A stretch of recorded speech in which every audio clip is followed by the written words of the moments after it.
Bonjour à tous, bonjour à toutes, assalamu alaikum.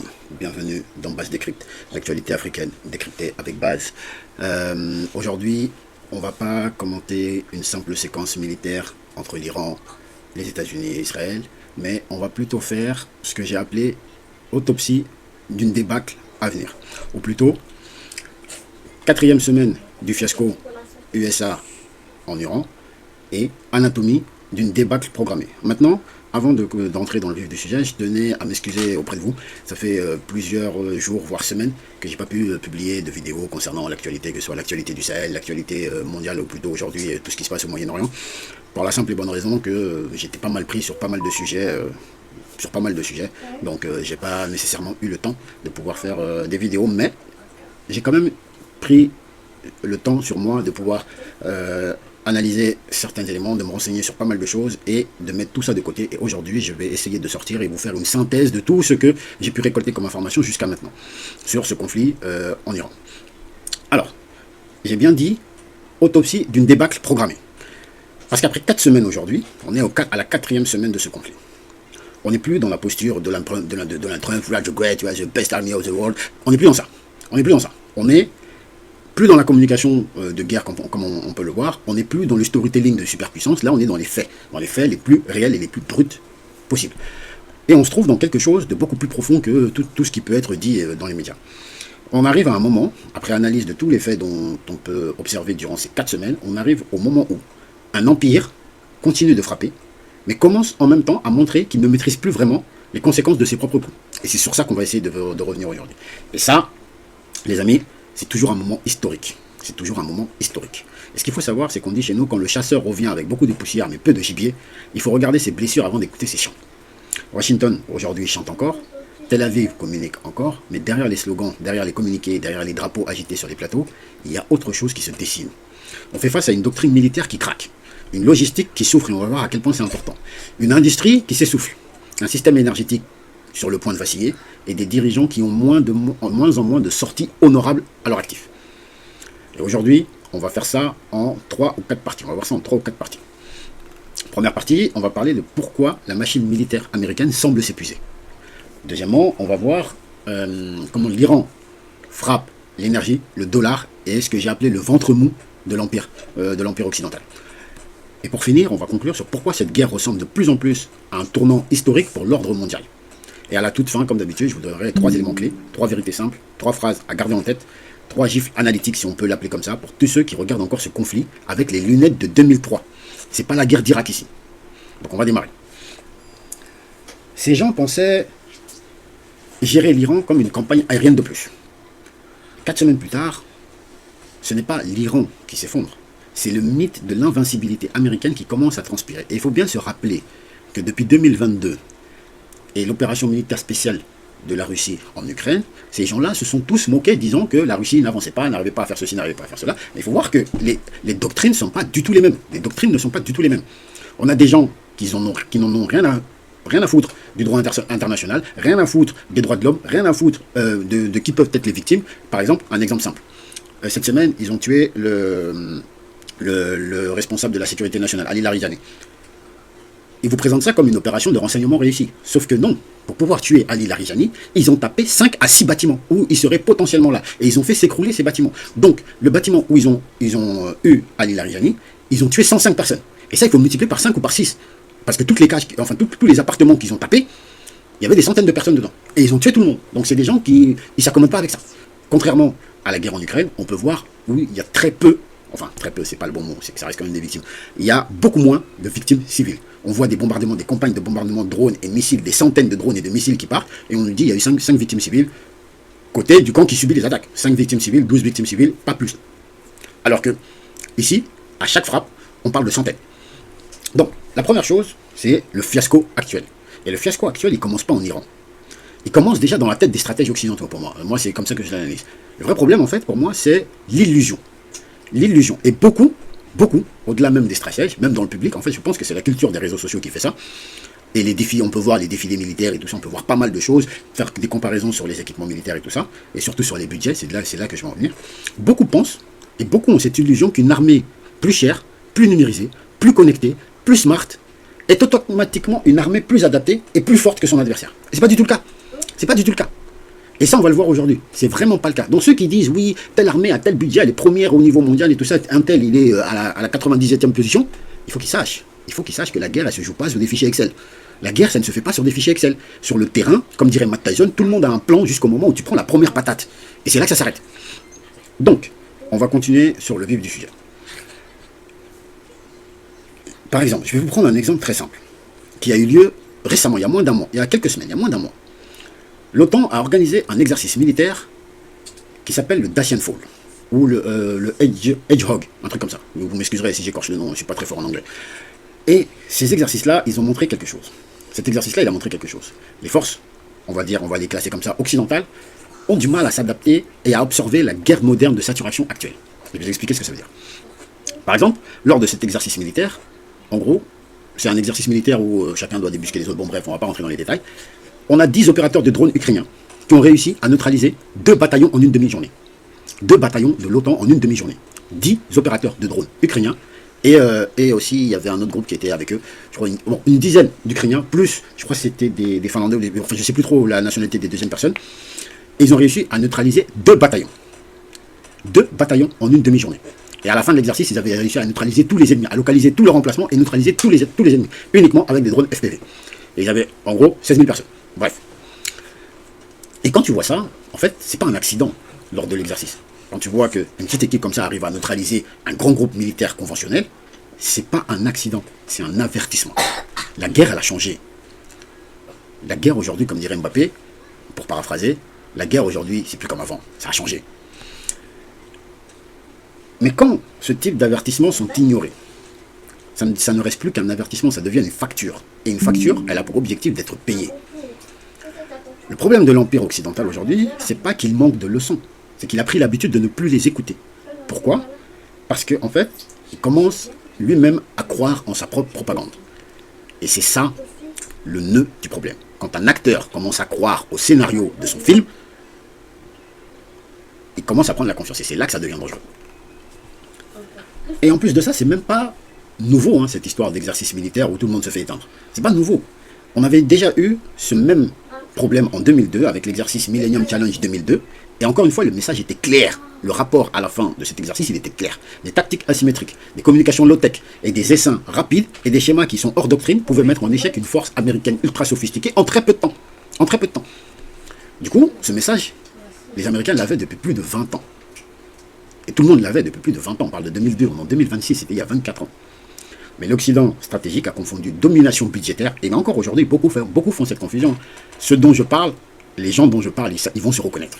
Beaucoup viennent nous voir avec ces mêmes histoires. La domination budgétaire, c'est différent, il ne faut pas confondre ça avec l'intelligence tactique, ça n'a rien à voir.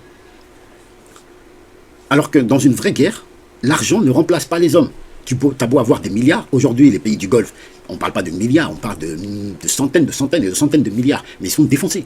Ils se font défoncer parce qu'ils n'étaient pas préparés à ce type de guerre. On a un autre proverbe qui dit « La machette brillante ne coupe pas mieux que celle qui connaît le bois. » Ça, il faut l'enregistrer. L'Iran, dans cette lecture-là, elle connaît le bois.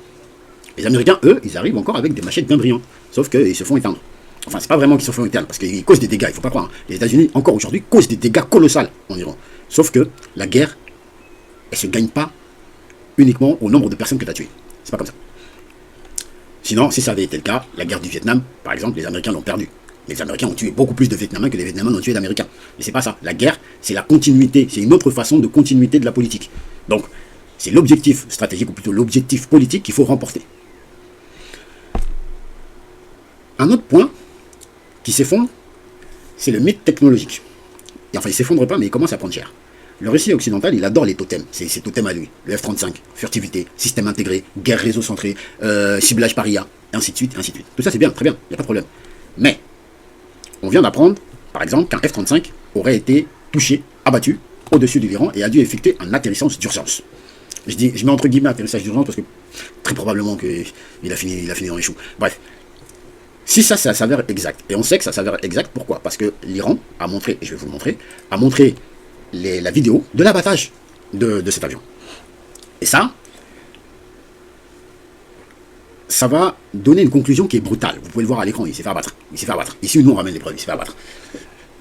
Après, peut-être qu'il a pu planer, voler, aller et s'éjecter. Généralement, dans ce genre de cas, le pilote, il continue pas, il s'éjecte. Bref, mais bon, on va dire qu'il a atterri quelque part dans une base américaine. Mais rien que le fait d'avoir été touché, en gros, la conclusion de ça, elle est brutale. La furtivité, c'est plus une armure divine, c'est fini, allez hop, au revoir. Et d'ailleurs, la furtivité, c'est un peu une bêtise en vrai. En vrai, c'est pour de l'avionique. Quiconque connaît le fonctionnement un peu de l'avionique sait qu'un avion, par nature, ne peut pas être furtif. Sinon, tu vas à l'encontre de la physique et de la chimie et de tout ce qui va avec. Bref. Mais pourquoi ça c'est énorme? Parce qu'en fait, le F-35, c'est pas juste un avion. C'est une sorte de totem politico-industriel dans lequel on vendait à tout le monde que c'est un avion furtif, invisible, que personne n'a jamais abattu. C'est terminé. Aujourd'hui, c'est fini. Et quand ton totem commence à saigner, c'est pas juste un problème technique. C'est tout un récit qui va prendre l'eau avec lui. Et ce qu'il faut savoir, c'est que c'est pas le seul fait d'armes de l'Iran. C'est pas le seul fait d'armes de l'Iran ici. Mais l'Iran a réussi à... Et ce que je pense que les États-Unis n'ont pas sérieusement pris en compte dans cette campagne, c'est l'importance de la logistique. Et c'est là le vrai coup, en fait, que l'Iran a réussi. L'Iran a réussi à brouiller la logistique américaine. Et c'est pas seulement dans le ciel, c'est partout, c'est dans les tuyaux, c'est partout. On parle ici, par exemple, de plusieurs ravitailleurs KC-135 qui auraient été détruits. On nous a parlé de 2 ravitailleurs KC-135 qui auraient fait une collision. Les Iraniens disent qu'il a été ciblé et abattu. Un a craché, 6 morts. L'autre a réussi à atterrir dans une base chez eux. Et ça, c'est beaucoup plus grave que ce que le grand public, en fait, souvent comprend. Pourquoi? Je vais vous expliquer pourquoi c'est beaucoup plus grave que ce qu'on peut imaginer. Parce qu'une aviation moderne à longue portée, sans ravitailleur, c'est comme un boxeur sans cardio. Ça ne peut pas fonctionner. Par exemple, quand les avions américains décollent, on va dire, soit d'Israël, du Qatar ou machin, ils doivent parcourir un certain nombre de kilomètres. Et il faut savoir que plus tu vas porter de la charge, moins loin ton avion va pouvoir partir.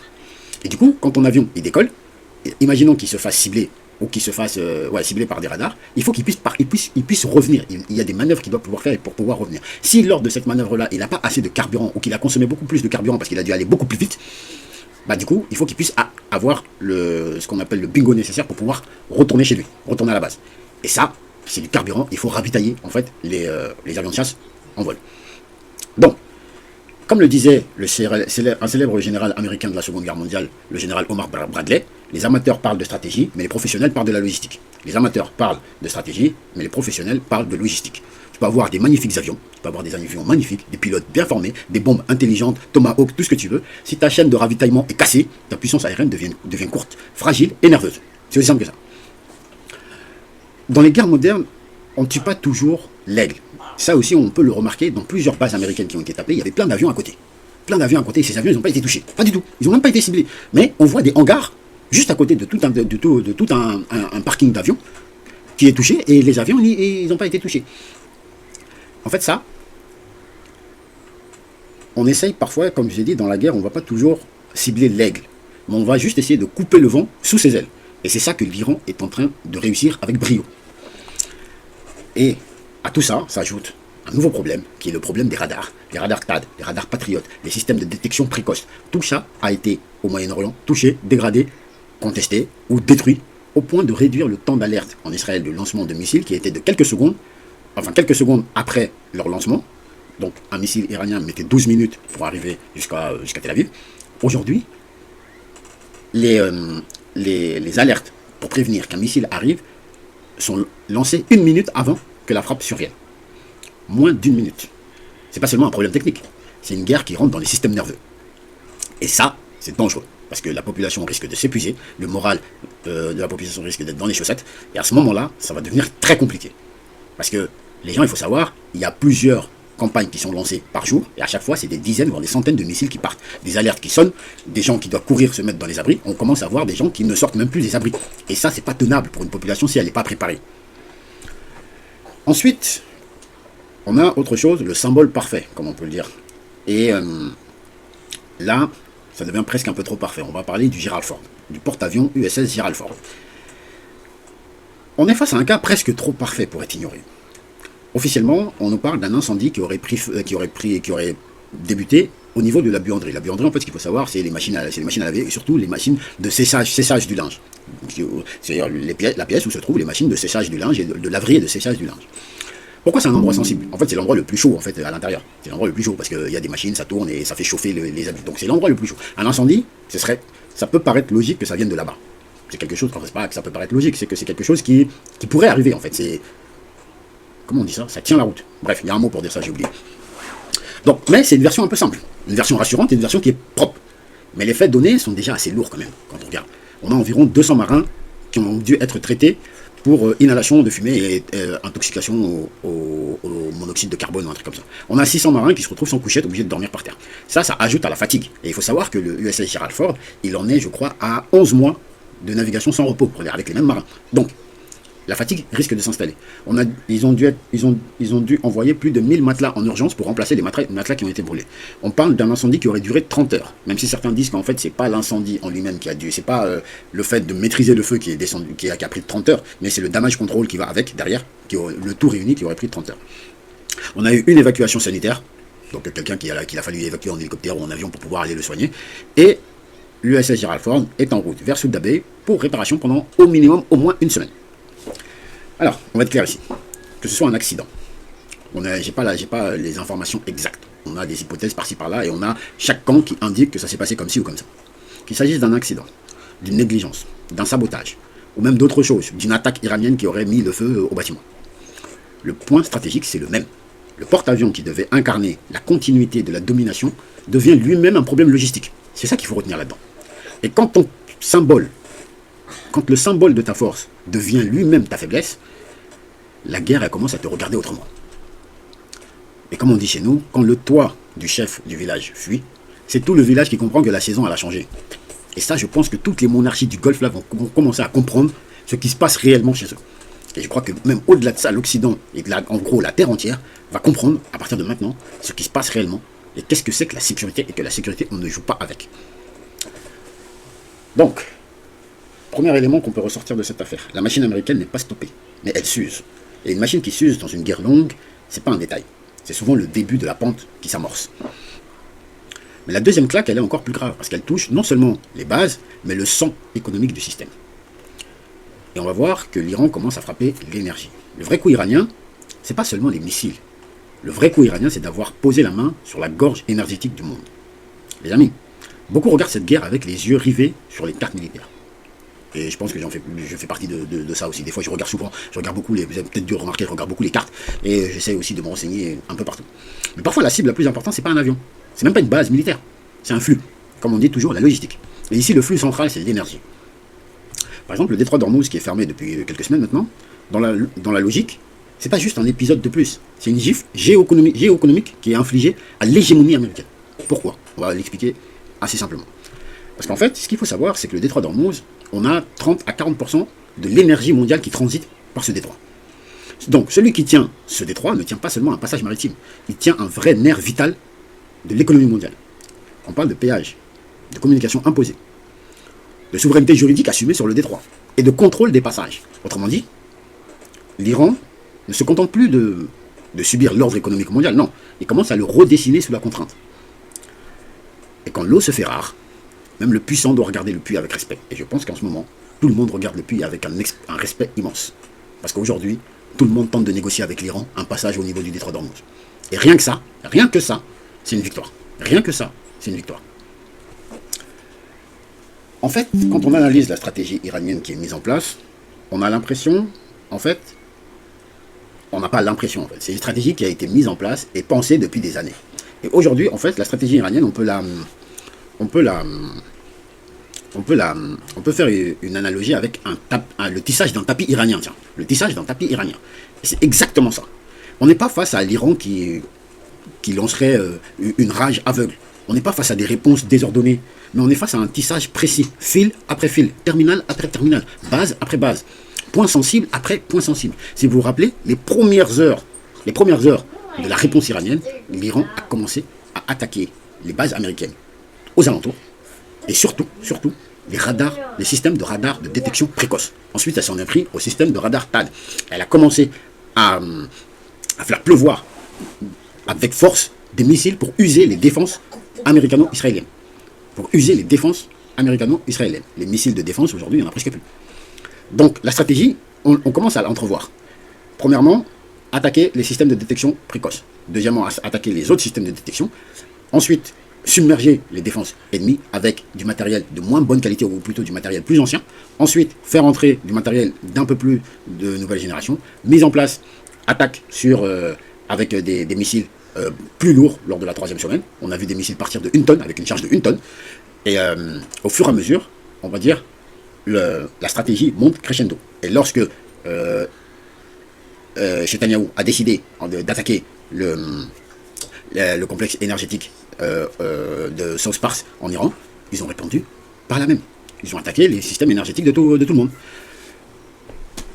Et dans cette logique, en fait, Téhéran répond aux frappes, par exemple celle de South Pars que je viens de citer, par des frappes calibrées.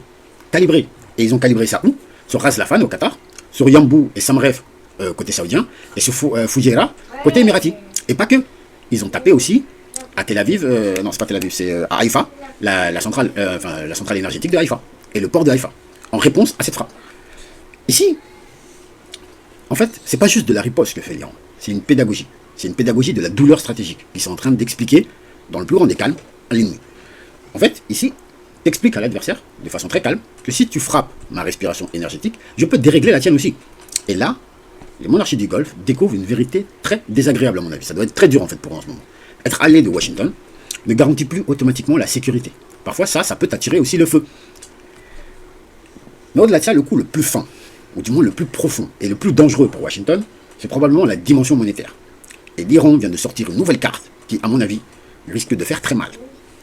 Et qu'est-ce que dit l'Iran? Qu'est-ce que fait l'Iran plutôt? L'Iran a annoncé à tout le monde que ceux qui voulaient utiliser le détroit d'Ormuz, c'était très simple, ils devaient payer leur pétrole dans cette zone en yuan chinois. Et là, le message qu'il a envoyé, il est très clair.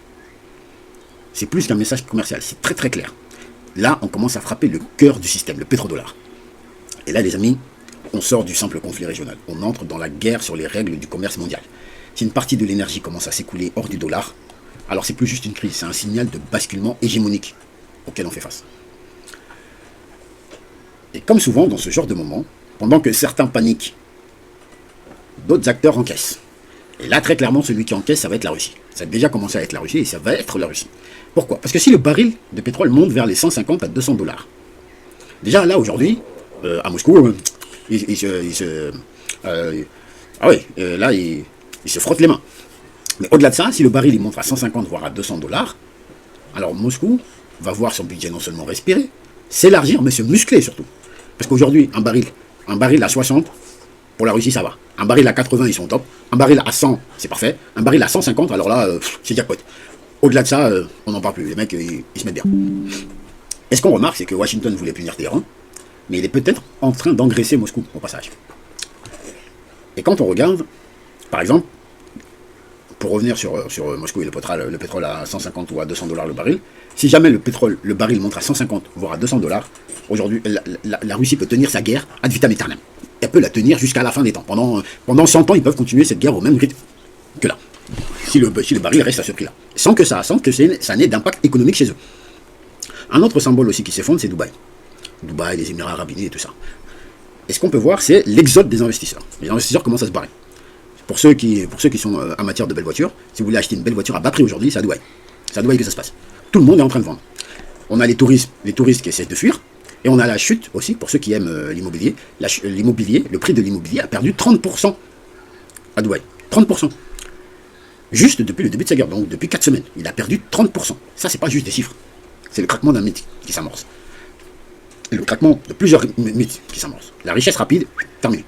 Les sécurités importées, ça n'a plus de sens.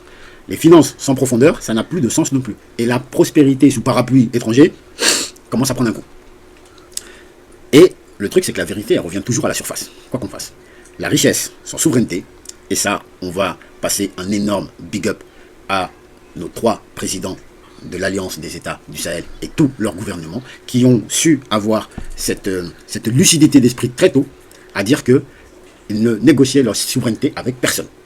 Cette doctrine de souveraineté retrouvée, c'est la meilleure chose que les membres de l'Alliance des États du Sahel ont inventé dans le Sahel, en Afrique, en ce moment. Et je vais vous expliquer pourquoi. La richesse sans souveraineté, c'est du confort en location. En fait, c'est du confort en location. Quand le bailleur se fait frapper, le locataire découvre qu'il n'est propriétaire de rien. Et c'est ce qui est en train d'arriver aux monarchies du Golfe. Les États-Unis se sont fait frapper sur leur territoire et ils continuent d'en subir les conséquences. Et ils ne pourront rien y changer. Pour la simple et bonne raison qu'il faut savoir que les États-Unis et Israël, aujourd'hui, font près de 2000 sorties d'avions chaque jour contre l'Iran. Plus de 2000 sorties d'avions chaque jour contre l'Iran. Ça ne veut pas dire qu'il y a 2000 frappes tous les jours. Mais il y a des centaines de frappes par jour sur l'Iran. Tous les pays des monarchies du Golfe, là, s'ils se réunissent tous, Arabie Saoudite, Koweït, Bahreïn, Jordanie, Émiratis, Qatar et tout ça, ils vont rajouter quoi? 20 frappes supplémentaires, et la suite. Ça change quoi? Mais eux, derrière, ils vont se faire défoncer salement. Donc, en fait, pour l'Iran, c'est pas un problème. Ces gens-là, c'est pas un problème. Les monarchies du Golfe, c'est pas un problème. C'est des gens, ils sont corrompus. Ils sont corrompus jusqu'à la moelle. Et ça, l'Iran l'a mis aux yeux du grand public. Donc, une autre vérité, c'est que l'Iran ne frappe pas seulement les cibles militaires, il frappe aussi des mécanismes de respiration de système. Donc, notamment au Moyen-Orient, dans le Golfe Persique, c'est l'énergie, le pétrole, le gaz. Mais une guerre n'épuise vraiment un empire que quand elle commence aussi à le vider de ses chefs, de sa cohérence et de son récit. Et c'est exactement ça qu'on va voir là maintenant. Quand les chefs deviennent flous, que les peuples tiennent et que l'adversaire n'a plus de sortie honorable, c'est plus une campagne militaire, c'est une rupture d'époque. Et on peut voir aussi avec tout le bruit que fait Donald Trump aujourd'hui, les We are the best army, the best army in the world, c'est terminé. C'est terminé. Là, hier, il vient de dire que en fait, le détroit d'Ormuz, ils s'en foutent, ils n'en ont pas besoin, et qu'il sourira tout seul. Donc, ceux qui voulaient faire les aventuriers avec Donald Trump, vous allez devoir assumer vos actes. Donc, le troisième et dernier volet dont on va parler ensemble ici, c'est la crise du commandement. Parce qu'une guerre longue finit toujours par poser de vraies questions. Et les vraies questions vont finir par se poser. Qui tient encore debout politiquement à la fin de cette histoire? D'un côté, on a entrevu, depuis près d'une semaine, la disparition de Netanyahu. Il est devenu fantomatique. Absent de toutes les réunions, il apparaît plus nulle part, sauf dans des vidéos extrêmement suspectes qui ont été suspectées d'être des deepfakes. Je ne vais pas rentrer dans les détails du fait qu'il ait 6 doigts, qu'il ait des dents qui disparaissent, il a du café qui se renverse pas, il boit le café, la petite fleur dessus ne change pas, il boit le café il se réduit pas, il fait tout un tas de trucs. Il apparaît dans des endroits où on avait déjà vu ces images il y a plus de 2, 3, 4, 5, 6 mois, 1 an. Bref, c'est pas un problème. On va pas rentrer dans ces détails-là, c'est pas ça, techniquement, c'est pas ça qui nous intéresse. Ce qui nous intéresse, c'est qu'il y a 2 éléments qui entrent en jeu, voire un peu plus. Soit, ce que les Iraniens ont dit, en fait, les Iraniens, ils n'ont même pas dit qu'ils l'ont tué, hein. Ils ont dit qu'ils ont fait une frappe et que son avenir était incertain. C'est ce qu'ils ont dit. Et derrière, ça a commencé à paniquer. Maintenant, on ne va pas transformer ça en certitude, mais on va tirer la vraie leçon analytique de cette affaire. Soit, ce qu'ils ont dit, c'est vrai, et il est mort. Tant pis pour lui. On va dire, le monde s'en portera que mieux. 2, ou peut-être pas, peut-être que ça peut... Bref, le monde s'en portera mieux. 2, il est grièvement blessé, ou plutôt blessé. Et il est caché dans un hôpital quelque part, il se soigne, machin. Bon, bref, ça peut être ça. 3, il est en panique totale, et il sait qu'il va se faire fumer. Et il est caché dans un bunker, il ne peut pas sortir. Et 4, ça peut être aussi une tentative de mascarade. Essayer de cacher la vérité pour mieux frapper. Ça peut être ça. La 4e, peut-être, mais pas vraiment. Et ce qui est important dans cette histoire, plus ça va durer, plus ça va être problématique. Parce que quand les populations commencent à douter de la présence réelle de leur chef pendant la guerre, pendant le conflit, le problème, il est déjà plus militaire, il est symbolique. Côté américain, c'est même logique. Hein. On a des fractures internes. On a des fractures internes graves. Depuis que cette crise elle a commencé, personne n'a vu J.D. Vance. Personne n'a vu J.D. Vance. On va pas dire qu'il est mort. C'est pas ça le débat. Mais je pense que J.D. Vance, il n'est pas très en accord. Et d'ailleurs, il avait fait quelques sorties par rapport à ça. Et il y a un journaliste même qui lui avait posé la question. Il a dit, si je devais vous dire ce que je pense, je finirais en prison. Je pense que lui, il voit mal la chose parce que en fait, c'est lui qui était censé succéder à Donald Trump. Et là, ça va être compliqué. Et j'ai même vu qu'apparemment, il aurait dit qu'il ne se présenterait pas pour la présidentielle à venir pour des raisons familiales. Ça m'étonne. Mais côté américain aussi, comme j'ai dit, pareil. On a plusieurs fractures internes. Avec J.D. Vance, tout ça. Le clan MAGA, le noyau dur de MAGA est en train d'exploser. Par exemple, on a la démission de Joe Kent. Joe Kent qui est le responsable du contre-terrorisme, si vous voulez, ou de la sécurité contre le terrorisme. Il a démissionné en disant que, en fait, ils sont partis s'attaquer à l'Iran, alors que l'Iran n'était en aucun cas une menace pour les États-Unis. Et qu'il ne pouvait pas continuer comme ça, du coup il a rendu sa démission. Et il a fait une interview chez Tucker Carlson où il expliquait que, en fait, même la mort de Charlie Church là, Charlie Church, il avait expliqué qu'il ne fallait pas s'attaquer à l'Iran. Et que la mort de Charlie Church, il avait été empêché d'enquêter parce qu'il commençait à trouver que c'était très probablement lié à ça. Bref, ces déclarations, elles lui appartiennent. Et on a, comme j'ai dit, dans le cœur de MAGA, une dénonciation d'une guerre qui aurait été menée pour des intérêts particuliers, voire des intérêts étrangers à l'Amérique.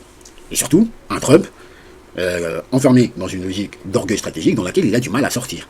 C'est pas comme au Venezuela, où opération d'une nuit, the best army, the best army in the world, the beautiful army. Ouais, ça c'est fini ça. Ça c'est fini.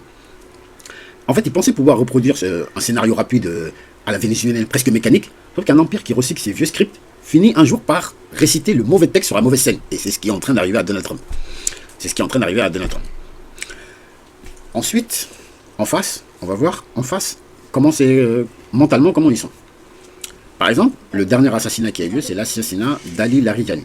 J'ai dit le responsable de la sécurité nationale. Et on a aussi eu l'assassinat de l'Ayatollah Khamenei. Et tout ça, ça n'a pas créé un chaos décisif. Bien au contraire. Bien au contraire. Ça a renforcé la cohésion nationale. Ça a nourri un imaginaire chez les Iraniens, un imaginaire de vengeance. Ils sont dans un état d'esprit où ils disent qu'ils doivent se venger. Et ils ont tout à fait raison. Et ça a permis aussi de transformer du coup la douleur en ciment politique. Et surtout, on a cette image puissante. Pendant que certains vivent sous la logique des abris, courir dans des abris, aller se réfugier dans des bunkers, et ainsi de suite, on a des millions d'Iraniens qui descendent chaque jour dans la rue, malgré les bombardements en cours. Et on a tous pu le voir lors de la journée internationale de Quds, donc la journée internationale de solidarité envers la Palestine, en Iran. Les gens descendent dans la rue, des bombardements qui se faisaient juste à côté, descendent dans la rue, personne ne crie, personne ne panique, personne ne court, pas de mouvement de foule. Et on a même vu dans ces manifestations-là des gens sur qui on a mis des primes sur leur tête, notamment le Ali Larijani ou même le ministre Araghchi, le ministre des Affaires étrangères, participer à ces manifestations sans garde du corps, sans dispositif sécuritaire, rien. Mélangé au peuple. Et je pense que c'est d'ailleurs à cause de ça qu'ils ont ciblé Ali Larijani. Parce qu'en fait, c'est pas un militaire, c'est pas rien, c'est juste une figure politique. Et je pense que c'est pour ça qu'ils l'ont visé. C'est pour leur dire, si vous sortez encore dans la rue, on va vous tuer. Sauf qu'apparemment, ça n'a pas l'air de marcher. Et ça, pour l'Occident, c'est incompréhensible. Parce que pour beaucoup de stratèges, eux, ils raisonnent comment? Ils raisonnent encore comme si, en fait, les peuples réagissaient tous de la même manière. Ils vont tous réagir de la même manière aux pressions extérieures et tout ça. Mais en fait, c'est pas comme ça marche pas. Chaque peuple a son histoire et chaque peuple a sa façon de réagir. Dans certaines sociétés, la douleur venue de l'extérieur ne casse pas l'unité, bien au contraire, elle la renforce. Et ce qu'on voit, du coup, c'est que le feu qui devait disperser la termitière finit parfois par la souder en pierre. Ensuite, va venir un autre point qu'ils sont en train d'essayer d'imposer dans le narratif, c'est la possible invasion terrestre. Mais dès maintenant, il faut que les gens comprennent que ça, c'est un piège. Ça, c'est un piège. Ils ont cette idée dangereuse, qui pour moi est l'idée la plus dangereuse, qui est celle d'une invasion terrestre, notamment vers l'île de Kark. L'île de Kark, elle se trouve tout en haut au niveau du détroit d'Ormuz. Pour aller là-bas, il faut traverser le détroit d'Ormuz, qui, je vous rappelle, est fermé. Première chose. Donc du coup, avant d'aller intervenir sur l'île de Kark, il faut ouvrir le détroit d'Ormuz. Ou sinon, tu peux passer par la côte émiratie ou les côtes koweïtiennes pour ensuite descendre. Sauf que tu es à portée de tir. Et sur plusieurs couches, il y a la première couche, sur les côtes, des adolescents avec des drones FPV, ils mettent un terme à votre invasion. Et pour moi, je trouve que ça, ce serait un suicide stratégique. Pourquoi? Parce que, déjà, on commence à voir que l'armée de l'Empire commence à être déjà usée, logistiquement, politiquement et symboliquement. Ils n'ont plus la même marge de manœuvre pour une humiliation terrestre majeure. Parce que 4000 hommes, ils vont pouvoir faire quoi? On parle d'un débarquement sur une île. Ok, imaginons, ils débarquent sur l'île de Kark. On va dire que c'est ça le plan. Ils veulent débarquer sur l'île de Kark. C'est une île, elle est en plein milieu de l'eau. Ils arrivent, ils débarquent. Il y a 4000 personnes. Ces 4000 personnes, ils vont en perdre, c'est sûr. C'est sûr. On va dire, allez, 20 à 30%. Minimum. Ils vont perdre 20 à 30% de personnes. On va dire, et dans ces 4000 personnes, il faut savoir qu'il doit y avoir entre 2000 et 2500 opérationnels. Le reste, c'est de l'équipage pour pouvoir faire fonctionner, on va dire, administratif et autres. Mais opérationnel, il doit y avoir 2500. Ils vont perdre 30%. 500. Allez, il en reste 2000. Ils vont arriver sur l'île. Imaginons, ils vont faire face à des embuscades. Ils vont encore perdre un certain nombre de personnes. On va dire, allez, 20%. Il va rester 1700 personnes. Allez, disons. Maintenant, comment tu fais pour tenir l'île? Parce que c'est bien beau d'atterrir. Maintenant, comment tu fais pour tenir l'île? Il suffit aux Iraniens de se retirer et de tout exploser. C'est aussi simple que ça. C'est aussi simple que ça. Enfin, c'est aussi simple que ça. Non, là, c'est un peu trop simpliste de ma part. Mais c'est pour que les gens comprennent, en fait. Mais, ça n'a pas d'issue. Enfin, du moins, ça n'a pas d'issue favorable. Pourquoi? Parce que dans ce type de scénario, comme j'ai dit, quelques milliers d'hommes envoyés sans profondeur suffisante, ça peut vite devenir un désastre opérationnel. Ça peut même devenir un choc médiatique et une rupture morale. Un autre exemple. Imaginons qu'ils arrivent sur cette île de Kark. Comment tu fais pour ravitailler tes hommes? Ils vont arriver à un moment, ils vont tirer toutes leurs munitions. Comment tu fais pour les ravitailler en munitions? Comment tu fais pour les ravitailler en nourriture? Même si en nourriture, je pense que sur place, ils vont commencer à piller, voler tout ce qui se trouve. Bon bref, c'est pas ça. Il va falloir les ravitailler en eau. Tu fais comment? C'est pas tenable. En clair, ce que je veux dire ici, quand l'orgueil prend le relais de la stratégie, le piège, il est jamais loin. Et là, le piège, ils sont en train d'essayer d'y sauter à pieds joints. Et c'est là qu'on va arriver au point le plus important de cette troisième partie. Ou même le point le plus important en fait. Ce conflit, il ne parle pas seulement de l'Iran. Il parle du monde à venir. C'est le monde à venir qui est en train de se dessiner aujourd'hui. Et ça se dessine au Moyen-Orient. Ça se dessine en Iran. Et ça se dessine entre les USA et l'Iran. Et tous leurs proxys, tous les proxys des États-Unis. Et on a trois tendances, à mon humble avis, on a trois tendances qui apparaissent. La première, c'est la fin de l'illusion énergétique bon marché. Ça va être fini ça, pendant un long moment. On va revenir de façon brutale au réel. La nourriture, l'eau, l'énergie, la sécurité. On va revenir à ces choses-là. On va revenir à ces choses-là. Les cryptos, les machins, les trucs, c'est bien. Mais ça va bientôt disparaître. Deuxième chose, c'est le retour à des états forts. On va oublier ces histoires d'illusions globalisées. On n'aura plus des blocs bien fermes, tout ça et tout. On n'aura plus de remilitarisation comme on a pu les connaître. Enfin, plus de remilitarisation. Il y aura plus de remilitarisation. Pas comme on l'a connu auparavant, mais beaucoup plus intense. Chaque pays va vouloir, après ça là, chaque pays va vouloir se remilitariser. Et c'est là qu'il faut que chacun réfléchisse dans son coin à quels sont ses points faibles dans son pays, quels sont tes points faibles et quels sont tes avantages. Quels sont tes avantages stratégiques, militaro-stratégiques, on va dire. Et sur quoi il faudrait investir le plus pour ta sécurité, de façon souveraine. En disant ça, je pense au Sahel. En disant ça, je pense au Sahel. Donc, on aura moins d'illusions globalisées où les États-Unis qui protégeraient le monde entier, ça c'est terminé. Au revoir, c'est fini. On aura plus de blocs fermés, des blocs bien fermes. Mais ce ne sera pas des grands blocs comme on a pu le connaître, les États-Unis, l'URSS, non. Chacun, enfin, il y aura des blocs beaucoup plus fermés. On aura une plus grande remilitarisation. Les gens vont commencer à investir dans l'armement. Et notamment aujourd'hui, on se rend compte que l'aviation, c'est pas. L'aviation a un petit peu perdu de sa suprématie. Et les porte-avions, et la marine, n'en parlons pas. C'est les missiles qui vont entrer en jeu. Et ça, je me rappelle, en 2006, je crois, ou 2008, lors de la conférence sur la sécurité à Berlin, le président de la Fédération de Russie, M. Vladimir Poutine, en avait parlé. Il avait dit que ce n'était pas nécessaire d'investir massivement dans les outils d'interception, parce qu'à l'heure actuelle, les vecteurs d'attaque ne sont pas tous interceptables. Parce que, en fait, il suffit de les saturer. Donc eux, allaient choisir, à partir de cette période-là, ont choisi de s'orienter vers les vecteurs d'attaque. Les vecteurs d'attaque non interceptables. Et que c'était beaucoup plus... Et aujourd'hui, ils sortent avec de l'Oreshnik.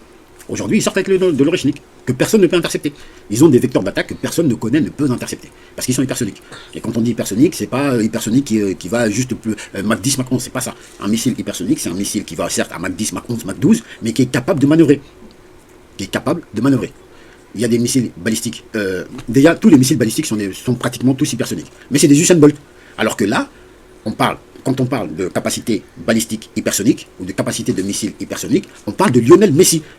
Un missile qui est capable d'aller vite et de dribbler en même temps. C'est de ça qu'on parle. Donc, on va faire face au retour des états forts. Et on va faire face aussi à la fin de certaines illusions virtuelles. Sans stabilisation de l'énergie, sans énergie stable, sans matière critique, sans logistique solide, même l'IA, le numérique, vont perdre de leur magie. Le numérique, l'IA, les crypto-monnaies, tout ça, ça va perdre de leur magie, parce que tout ça fonctionne grâce à l'énergie. Et tant que cela ne va pas se stabiliser, on va reculer sur ces sujets-là. Du coup, le monde qui arrive ne demandera pas qui avait la meilleure appli. C'est pas ça. Il ne va pas demander qui avait la meilleure application. Il va demander qui contrôle la nourriture, qui contrôle le carburant, qui contrôle l'eau, et qui contrôle les routes. Ton application, t'en fais ce que tu veux. Mais ça ne va pas être ça le plus important.